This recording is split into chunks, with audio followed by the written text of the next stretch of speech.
माध्यमातून सरकारला आणि प्रशासनाला एवढं सांगायचा मी प्रयत्न करतोय।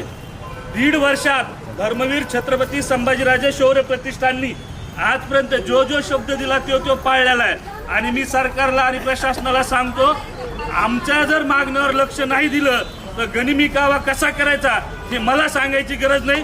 उद्यापासून महाराष्ट्रभर आणि मराठवाड्यात विशेष करून काय काय होईल याचा अंदाज तुम्ही कोणी लावायचा नाही। मला आज अटक करून बघा, माझं तुम्हाला सांगणं आहे, आम्हाला जे करायचंय ते आम्ही करायला तयार आहोत आणि आम्हाला त्या गोष्टीसाठी प्रशासनाने भाग पाडू नये। जर हा तहसीलदार आज इथं आला नाही तर त्याच्यानंतर उद्यापासून होणाऱ्या सगळ्या परिणामाची जिम्मेदारी या सरकारची आणि प्रशासनाची राहील। आम्ही याच्यात कुठेही दोषी नाही। आम्ही 6 दिवस झाले वाट बघतोय आणि मी कालचं जिल्हाधिकाऱ्याचं बोलणं ऐकू घालतो, माझा आणि तहसीलदारांचा कुठं बांधायला बांध नाही।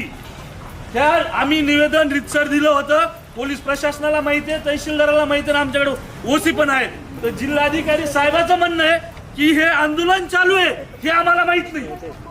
काय कोरडेवाडीत हे आंदोलन चालू आहे मला माहितच नाही। मग यांनी माहिती दिली नाही दिली? जर तुम्हाला असं दुर्लक्ष करायचं असेल, आता शेतकऱ्याच्या आयुष्यावर ज्यांनी आंदोलन केले त्यांच्यावर जाणीवपूर्वक दुर्लक्ष या सरकारने केलं आणि या सरकारच्या सांगण्यावरूनच हे प्रशासन दुर्लक्ष करते। मी प्रशासनाला एवढाच सांगेन, आम्ही 5 मागण्या मागितल्यात, आम्ही आमचा काही स्वतःसाठी मागत नाही। तुम्ही आमच्या 5 मागण्या मान्य करा, आम्ही तुम्हाला कधीही त्रास देणार नाही। परंतु जर आमच्या 5 मागण्या मान्य नाही केल्या तर येणाऱ्या 2 दिवसात मराठवाडा बघा, मराठवाड्यासाठी काय परिवर्तन आणि आम्हाला जर तुम्ही हलक्यात घेतलं तर आम्ही सरकारचं नेपाळ पण करायला मागं पुढे बघणार नाही। आम्हाला फासावर द्या तरी चालेल, परंतु आमच्या मागण्या मान्य झाल्याशिवाय आम्ही शांत बसणार नाहीत।